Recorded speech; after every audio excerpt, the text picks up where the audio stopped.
It is at this point that we would like to take a few minutes for a personal tribute to President-elect Louis Padulo.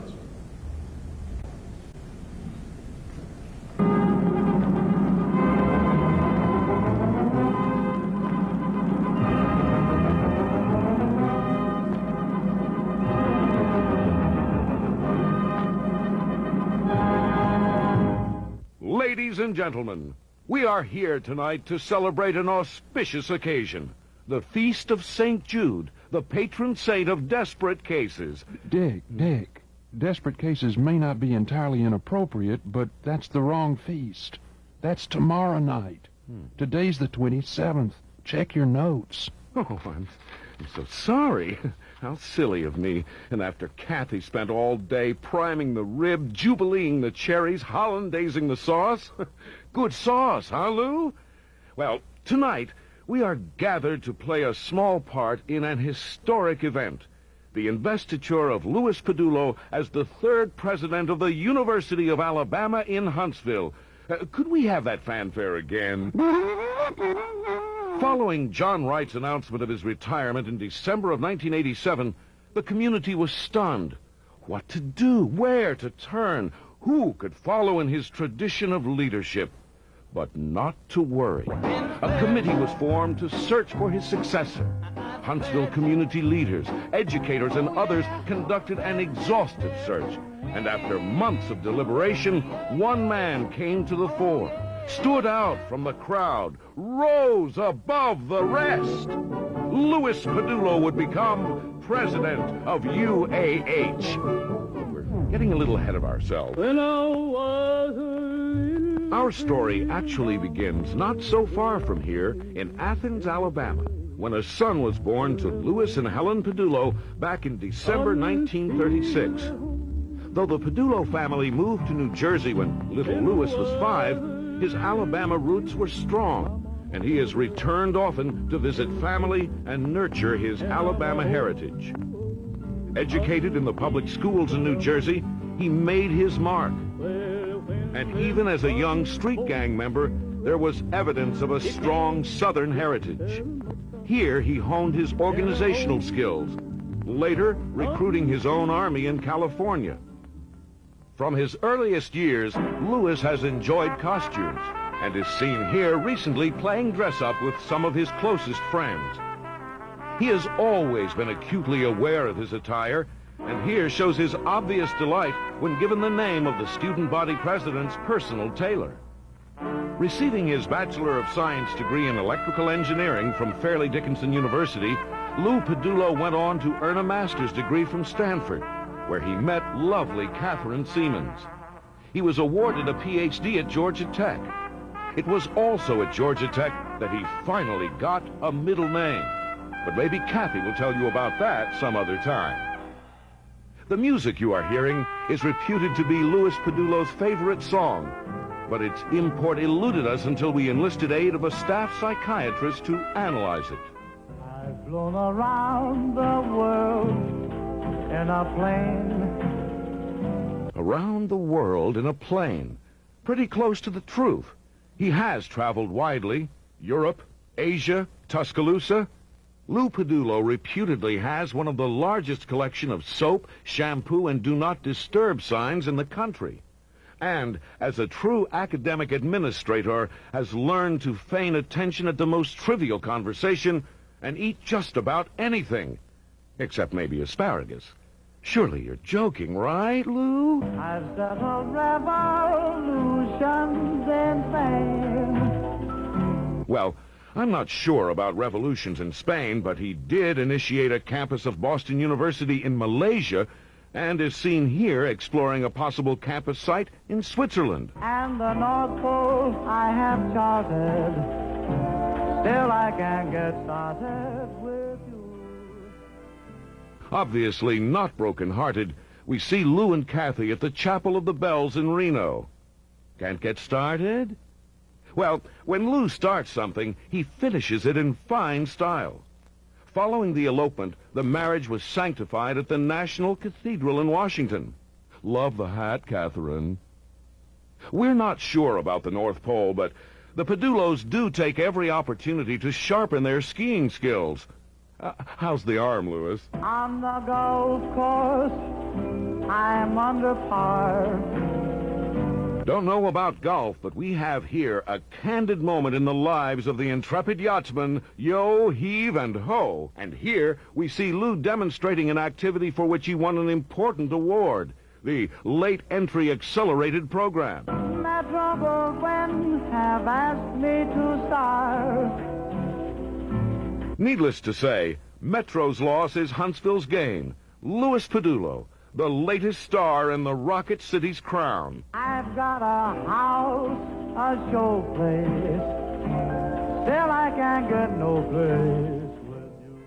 Always wanted a house with columns. Well, you made it, Lou.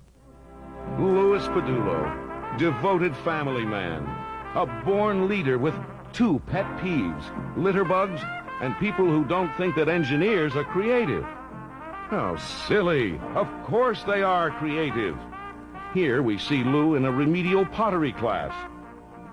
The Office in Boston, for which he won numerous decorating awards. And Lou demonstrating a high-tech device that he developed that is so secret we couldn't find out exactly what it does. Something about hangnail removal.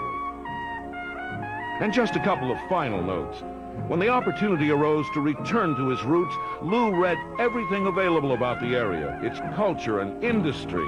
He discussed the move with his closest advisors and made the decision to move south. Here, he's welcomed to the campus at a reception with the Arts and Humanities faculty.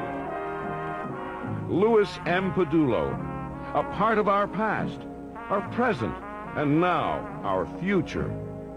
Now tell me, who could resist building a university with this man?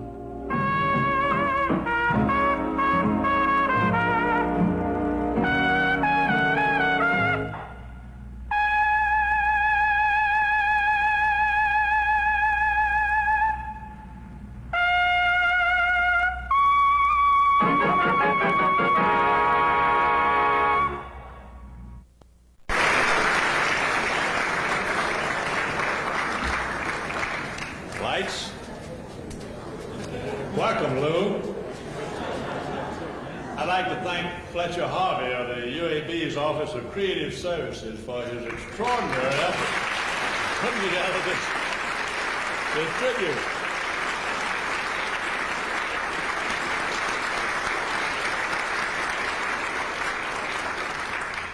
Now, after that typical Alabama reception, I think it's only fair that we ask Lou Padulo if he would like to have the opportunity of making a few comments, or at least to defend himself after that tribute which we all saw. And I think after that, this is a man that needs no further introduction to Huntsville. Ladies and gentlemen, the only man from Massachusetts to be elected president this year, Louis Padulo.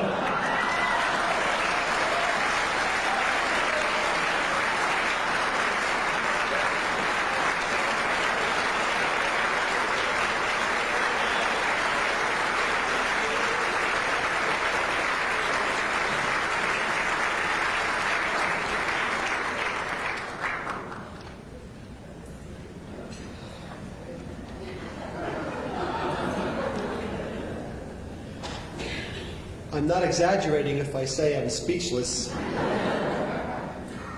I have all night, Mike Simmons will attest, to finish my speech for tomorrow, both for the Board of Trustees but also for the investiture. This was a total surprise to me. I thought something was up when I saw the screen, but I actually couldn't imagine what it might be. And, thank you all. It's just been very moving to me to see the affection. I will say that it was very sweet to come home to Alabama.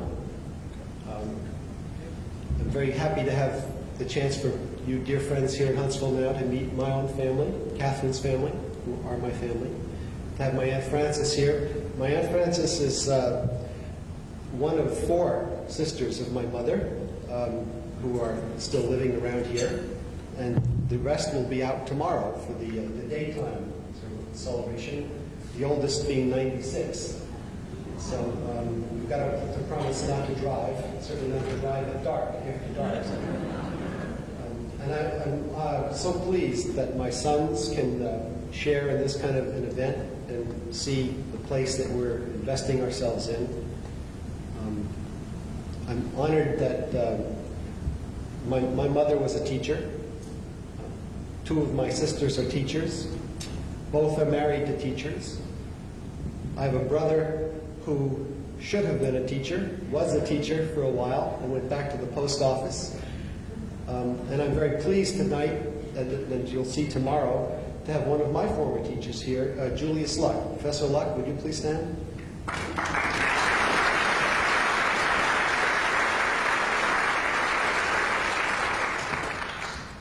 I hope that before the events are over that my own sons will have a chance to be around Professor Luck. He had the fun of building a university, Fairleigh Dickinson. I was in the first class of engineering to go there. He retired from there and went on to Bell Laboratories, and then came back as provost of the university, and then retired. And I'll be very grateful to, I'll always be grateful to Dean Wilson, chairman of the investiture committee, to find Professor Luck out of retirement and to bring him back to give greetings from my alma mater, Fairleigh Dickinson. And the reason I like my own sons to see him is, and have a chance to chat with him, is he was a stern taskmaster who gave me a C that I deserved, and took some pleasure in watching me squirm and watching me try every trick in the book to get out of getting a C for only deserving a C, and also took some pleasure in watching me work hard and do very well subsequently. And so I've always been very grateful for that influence he had in my own life. And only regret that my mother and father couldn't be here to see the wonderful friends that we're joining in this exciting enterprise. And hope that all of you have as sweet a day as this has been so far for us. I told a couple of people at cocktails, and you saw on the show, that Katharine and I eloped. Well, Katharine has one sister, May, who you met, only one sister, and May eloped. And we only have sons, not a talented violin-playing, all-A student daughter like some people. So we'll never have the opportunity to put on a wedding of our own. And this is the closest thing I can imagine to having a wedding. And that's the way I feel about it, and thank you all for coming.